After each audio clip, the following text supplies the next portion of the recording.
Bismillah. Pertanyaan pertama, Assalamualaikum warahmatullahi wabarakatuh. Habib Al-Fakir mau bertanya pada saat ini terkait hukum transaksi jual beli tanpa ijab kabul itu bagaimana hukumnya? Jazakumullah khairan katsiran. Assalamualaikum. Waalaikumsalam warahmatullahi wabarakatuh. Ada pakar fikih muamalah di zaman kita ini namanya Syekh Utsmani. Syekh Taqiyuddin Utsmani. Ulama asal Pakistan ya. Dan salah satu murid juga dari Syekh Yasin Al-Fadani. Beliau pakar di bidang fikih muamalah dan fikih kontemporer di zaman kita. Ada kitab beliau judulnya Fiqhul Buyu' Indal Madzahibil Arba'. Ada di perpustakaan saya. Ya, fikih jual beli menurut 4 mazhab. Ada 2 jilid apa 3 jilid kitabnya. Nah, di situ mengatakan bahwa memang mazhab Syafi'i itu kalau jual beli harus ada ijab qabul. Mazhab Syafi'i. Dan hukumnya terlarang jika kita menggunakan dan mengkonsumsi barang yang kita beli terlebih dahulu baru kemudian bayar belakangan. Itu kalau mazhab Syafi'i itu tidak dibenarkan. Harus bayar dulu baru makan, bayar dulu baru ambil barangnya, gunakan barangnya, begitu. Akan tetapi kan perkembangan zaman, ulama-ulama juga melihat dengan perkembangan zaman, ya kita tidak boleh kaku mengacu kepada satu pendapat mazhab. Nah, sehingga yang terjadi sekarang dalam masalah jual beli juga mengambil pendapat mazhab yang lain. Ya, misalnya mazhab Hambali kalau tidak salah itu gak masalah, ada harus tanpa ijab kabul, yang penting sudah ada harga tertera, ya kita langsung beli, sudah itu sudah dikatakan seperti ijab kabul, sudah sah. Tapi kalau mazhab Syafi'i harus ada lafaz, saya beli ya ini, ya, saya terima, begitu. Itu masalah teknis. Nah, kaitannya dengan nanti dimasuk juga kepada hukum belanja online, yang di situ jelas barang juga kita tidak lihat secara langsung, ya, tapi kita lihat lewat apa? Lewat gambar atau video. Kemudian juga ada keterangan. Namanya apa tuh keterangannya?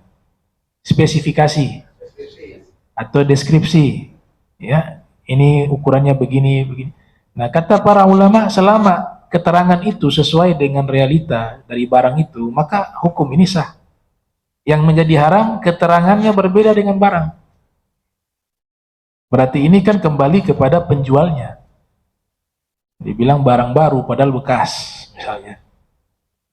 Dibilang barang ini ori, ternyata KW, ya. KW 5 lagi. Nah, itu berarti tergantung apa? Tergantung yang menjual. Kalau dia jujur, walaupun pakai online, kata ulama sah. Karena itu hukumnya seperti dia sudah menerangkan spesifikasi barangnya. Dan memang barangnya seperti itu. Maka di situ dia sudah ada ikatan namanya apa? Saling percaya. Namanya bab salam.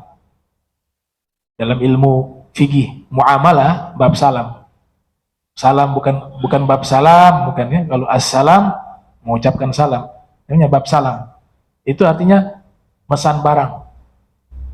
Itu sudah dibahas dalam fikih-fikih klasik sekalipun sudah dibahas. Dan hukumnya itu sah. Dan bagi mereka ketika sudah lihat harga, sudah lihat spesifikasi atau deskripsi barang tersebut, kemudian dia sudah menerima, ingin beli dengan tulisan, kadang-kadang kan kita kalau beli kan pakai tulisan, itu sudah bagian dari ijab qabul, sehingga dinyatakan sah dengan syarat tadi ya, yaitu sesuai dengan apa?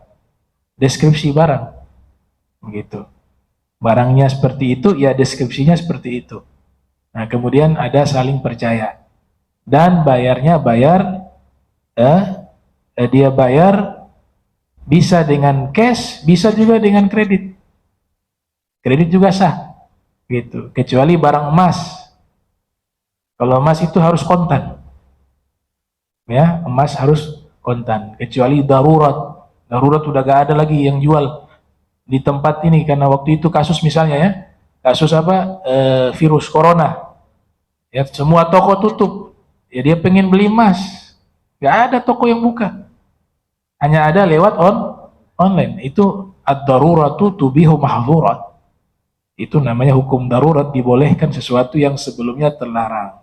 Walaupun tidak semua yang terlarang waktu darurat boleh dilakukan. Itu nanti pembahasan lagi secara spesifik di dalam kitab-kitab fikih. Nah, saya rasa seperti itu. Lanjut pertanyaan selanjutnya. Bismillahirrahmanirrahim. Habib izin bertanya, bagaimanakah hukum pembelian yang tadi emas logam mulia? Nah, pada saat ini zaman sudah berubah. Saat ini pembelian emas tersebut dapat dilakukan secara online.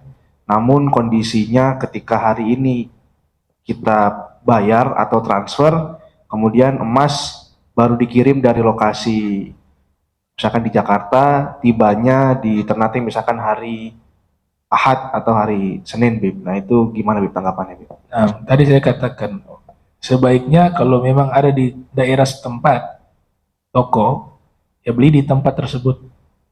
Ya karena memang persyaratan membeli emas ini ada syarat namanya dibayar kontan dan terima saat itu juga.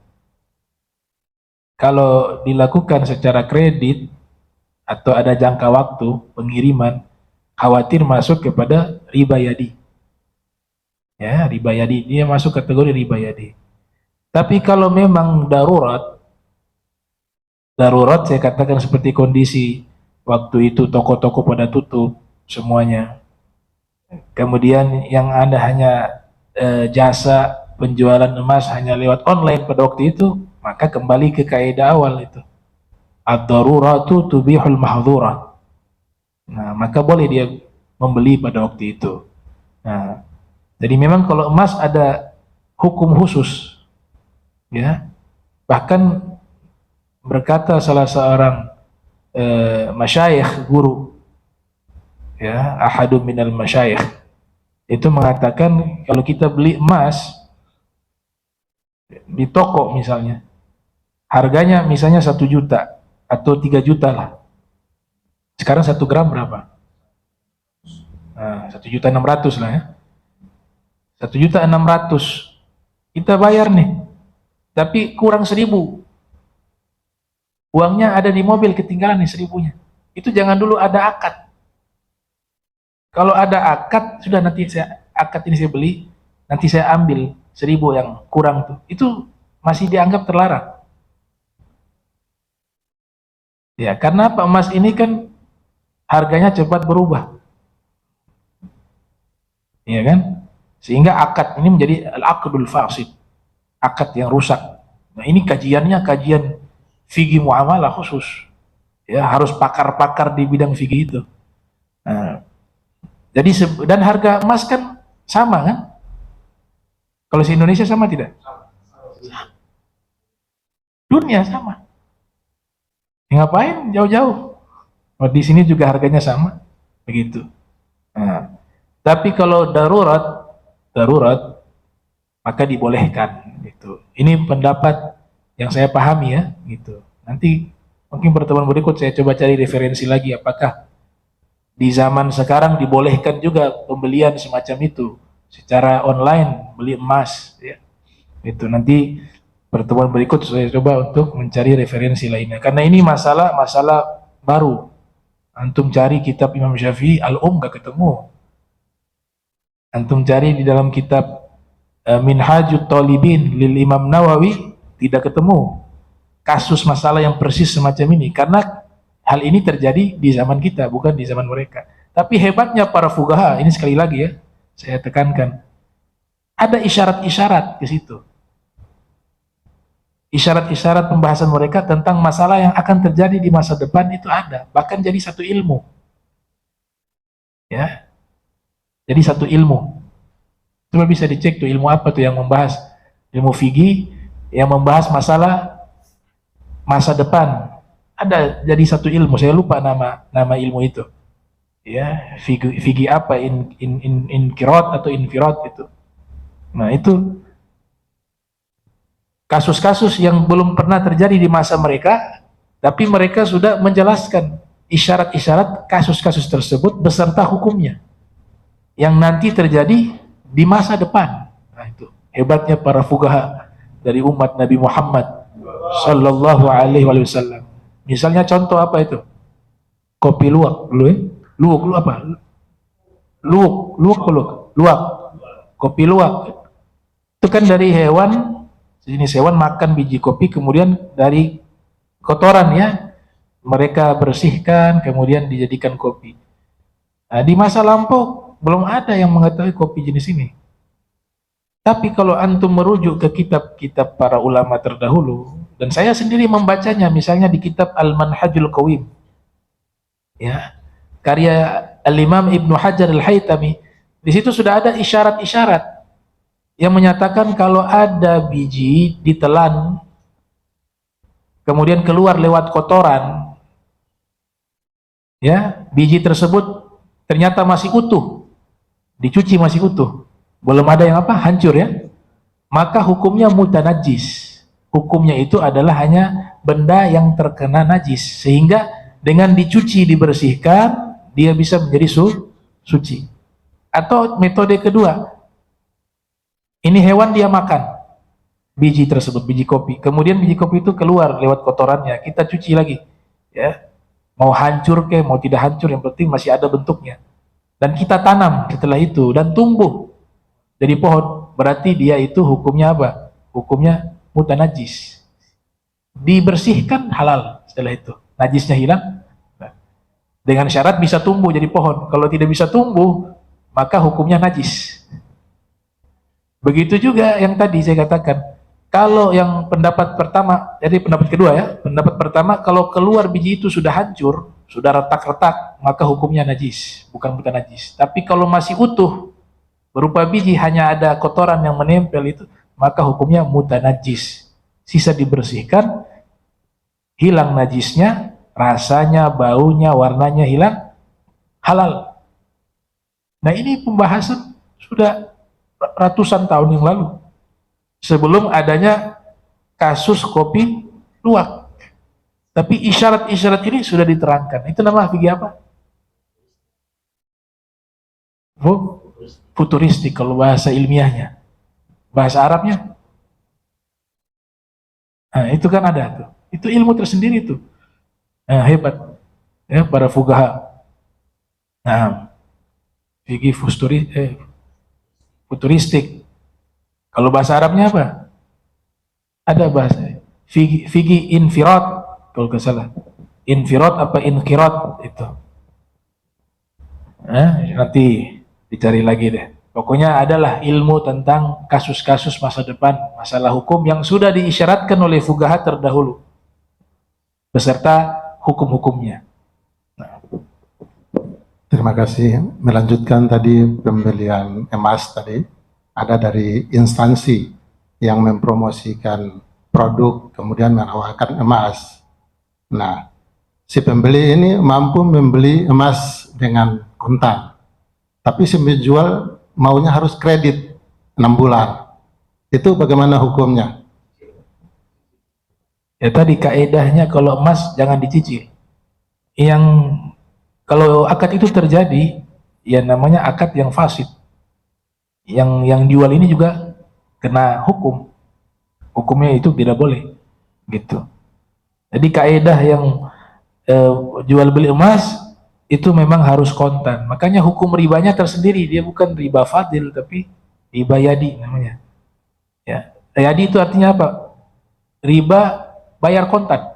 Artinya kalau tidak bayar kontan riba. Bayar kontan tidak riba, begitu. Ya. Nah, tapi nanti pertemuan berikut saya coba cari referensi kekinian, karena ini kan hukum yang saya baca, saya jujur saja, itu kitab-kitab klasik, ya. Tapi yang kekinian belum saya baca, walaupun kitabnya sudah ada. Ya kitab tadi itu Al-Buyu', ya. karangan Syekh Taqiyuddin Utsmani, salah satu ulama ahli di bidang fikih, terutama fikih muamalah dan fikih kontemporer, fikih kekinian. Nah,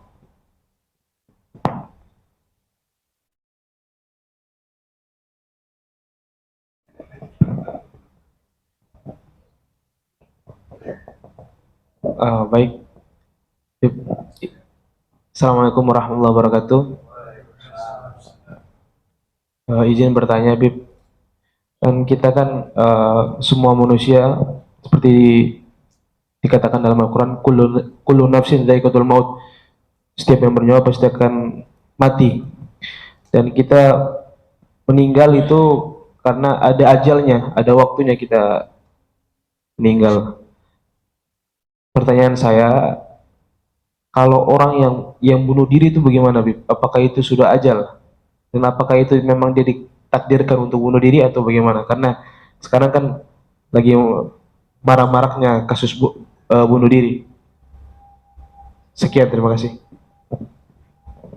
yang pertama hukum bunuh diri dulu deh. Hukum bunuh diri ini termasuk satu dosa yang paling besar. Ya. Dan ini menandakan kurangnya keimanan, kekosongan spiritual, jauh dengan Allah, sehingga frustasi bunuh diri. Jadi hukumnya dosa yang teramat besar.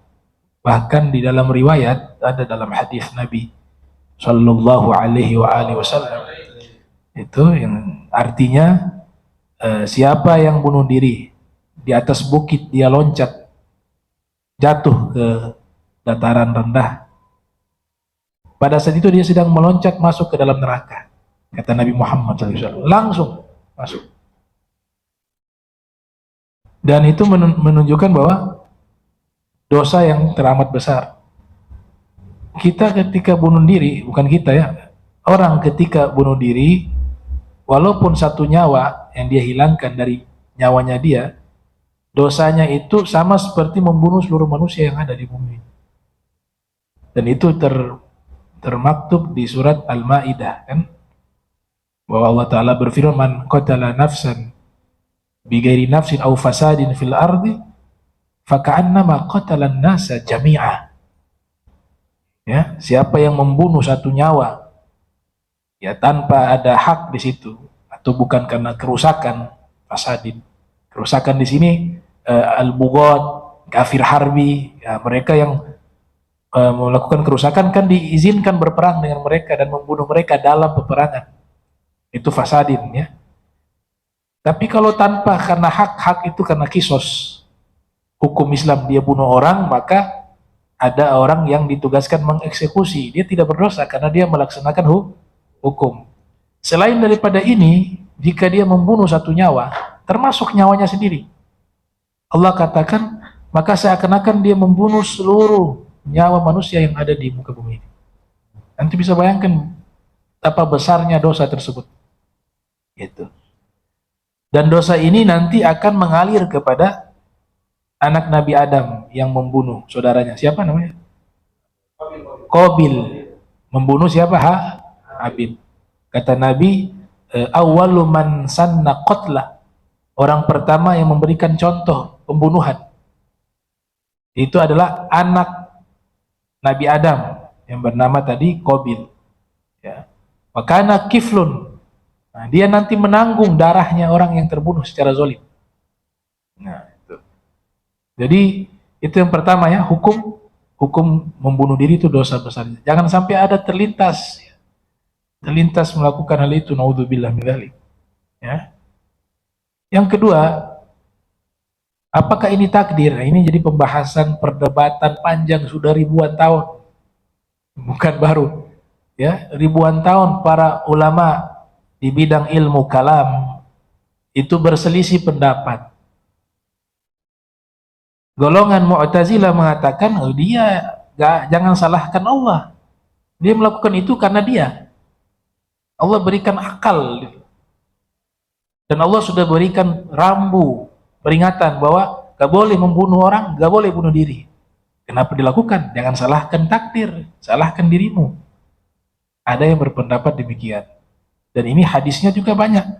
Misalnya Nabi Shallallahu Alaihi Wasallam bersabda, ya, man wajada khairan falyahmadillah, wa man wajada ghaira zalik fala yalumanna illa nafsah.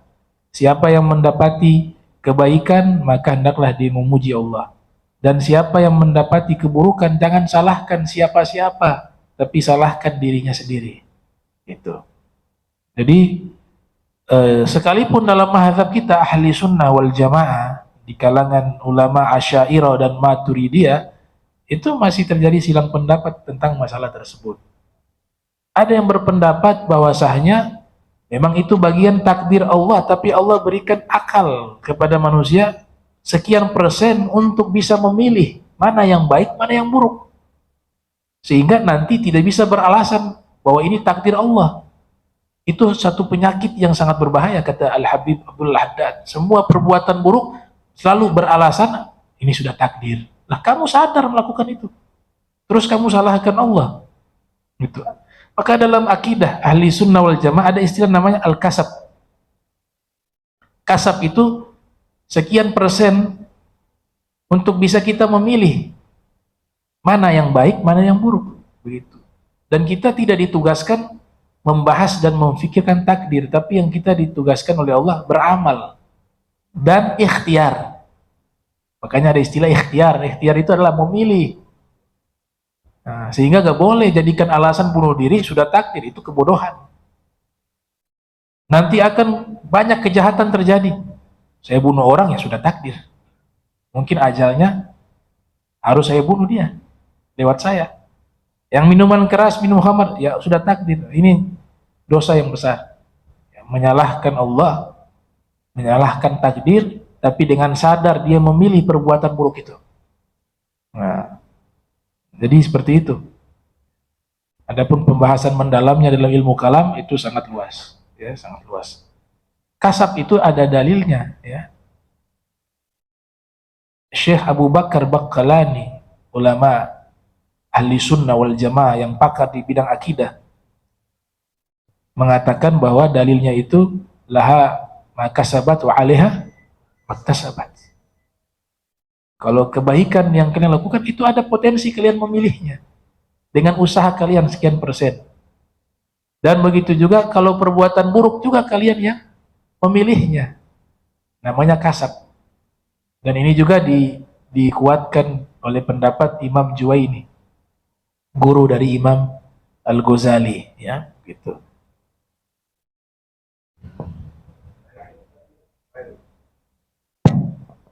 Terakhir, Bib. Bismillahirrahmanirrahim.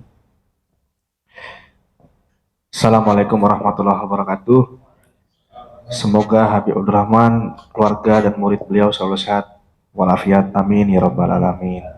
Izin bertanya Habib, almarhum ayah saya punya sebidang tanah dan saya sebagai anak tunggal. Apakah saya sebagai anak tunggal dari beliau berhak mendapatkan tanah tersebut? Assalamualaikum warahmatullahi wabarakatuh. Oh, ayah meninggal ada harta tanah tadi, ya?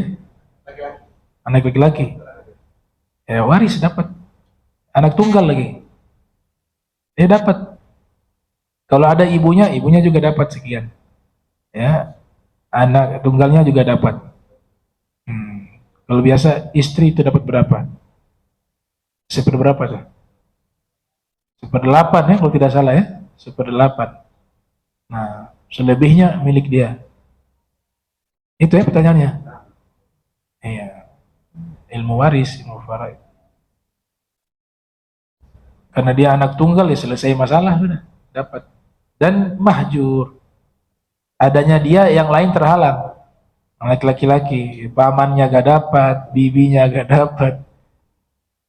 Karena dia anak laki-laki, tapi kalau anak perempuan, panjang lagi hitungannya.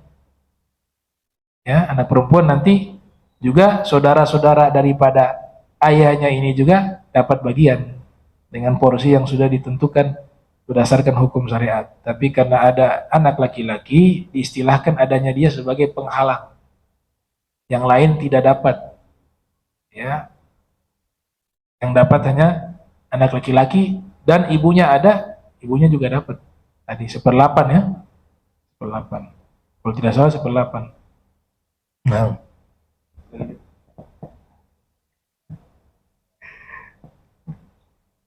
Bismillahirrahmanirrahim. Habib izin bertanya mengenai sholat masbuk. Di konteks sholat maghrib, ketika kita masbuk tertinggal 1 rakaat, kita masuk pada rakaat kedua. Nah, pada 1 rakaat itu imam melaksanakan tahiyat dan kita juga wajib melakukan tahiyat awal, meskipun kita terhitung baru 1 rakaat. Berarti kalau kita sholat pada saat itu, kita melakukan tahiyat sebanyak 3 kali, Bib. Mohon penjelasannya. 3 kali ya? Ya memang begitu sholat maghrib ya, aturannya. Iya. Jadi dalam kitab Kifayatul Akhyar, kitab fikih Kifayatul Akhyar mengatakan ya sholat yang 3 tahiyat itu yang tadi masbuk di sholatul maghrib. Yang pertama ikut apa? Rakaat yang kedua ya, itu kan imam tahiyat, dia juga tasyahud al-awwal dia ikut, betul. Nanti yang kedua bangkit lagi rakaat akhir untuk imam ya, tasyahud akhir, dia juga ikut tasyahud akhir. Karena tadi dia masbuk 1 rakaat, otomatis habis salam dia bangkit, dia nambah lagi 1 rakaat, maka dia tasyahud juga. Itu kata beliau ya, sholat maghrib 3 tasyahud yang masbuk 1 rakaat, itu seperti itu hukumnya.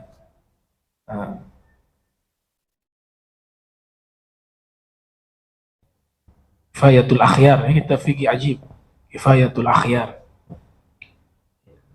Nah ini Bib, pertanyaan cukup ini Bib. Terakhir Bib. Masya Allah, ini pertanyaan masih ada 4 lagi, ini yang terakhir. Nah, Bismillahirrahmanirrahim. Bagaimana menyikapi hasil pemilihan kepala daerah, di mana pada saat ini kondisinya seperti, realitanya seperti ini Bib, yang menjadi pemimpin di Provinsi Maluku Utara. Bagaimana tanggapan dari Habib terkait kondisi seperti ini? Assalamualaikum warahmatullahi wabarakatuh. Waalaikumsalam. Waalaikumsalam. Waalaikumsalam warahmatullahi wabarakatuh. Mauqifuna kalau bahasa Arab, sikap kami. Ya. Mauqif. Yang pertama, kita dari awal, termasuk saya pribadi, menolak pemimpin non-muslim memimpin wilayah mayoritas muslim. Itu yang pertama, berdasarkan hukum, bukan kebencian pribadi atau personal. Itu yang pertama. Tapi sekarang sudah terjadi, maka sikapnya yang pertama ya harus terima. Terima dalam tanda kutip bahwa selama kebijakan-kebijakan dari gubernur ini tidak bertentangan dengan syariat dan ada maslahatnya, ya kita taati. Tapi kalau ada kebijakan-kebijakan yang menyelisihi syariat dan hukum Islam, kita tidak boleh taati. Yang kedua, sesuatu yang salah harus kita nyatakan salah. Artinya dalam hati ini tetap menyatakan itu salah, jangan terima. Ar-ridha bil kufri kufrun, ar-ridha bil ma'asiyah ma'asiyah, kaidah begitu. Legowo bahasa Jawa, legowo terhadap sesuatu kekafiran, maka itulah suatu kekafiran. Legowo kepada satu maksiat, maka adalah suatu maksiat. Jadi hati kita ini tetap menyatakan itu salah. Maksud saya kita ridho dalam apa? Kebijakan. Jangan melakukan kekacauan, jangan melakukan pemberontakan dan seterusnya. Yang nanti kerugiannya, dampaknya jauh lebih besar. Ya sudah, terima kebijakannya. Selama itu baik, terima. Tapi hati tidak boleh menerima bahwa ini benar. Tetap pengingkaran bahwa ini salah harus tetap ada di hati seorang mukmin. Karena ini memang salah secara hukum. karena berada di daerah mayoritas kaum muslimin, apalagi yang memimpin perempuan lagi, ya, jadi dua sisi. Tapi secara personal kebijakannya itu baik, kita jalankan dan tidak perlu lagi melakukan tindakan-tindakan yang merugikan masyarakat pada umumnya seluruhnya. Ya, terima, tapi hati tetap menyatakan itu salah. Itu yang dimaksud oleh Nabi Sallallahu Alaihi Wasallam, itu ad'aful iman, ya, man ra'a minkum munkara falyughayyirhu biyadihi fa in lam yastatih fa bilisanihi fa in lam yastati fa biqalbihi wa dzalika ad'aful iman. Nabi katakan, siapa yang melihat satu perbuatan mungkar atau suatu pelanggaran hukum, dia lihat, maka wajib dia rubah dengan kekuatannya. Kata Syekh Abdul Wahab Sya'rani, ini al-hukama. Yang mampu merubah itu para pejabat-pejabat pemerintah yang punya kebijakan yang direstui oleh undang-undang. Karena kita kan di bawah negara. Kalau tidak mampu dengan kekuatan, maka harus mengingkari dengan lisan. Itulah para du'at wal ulama. Ya, mereka hanya mampu bersuara dengan lisan. Dan bersuaranya itu harus.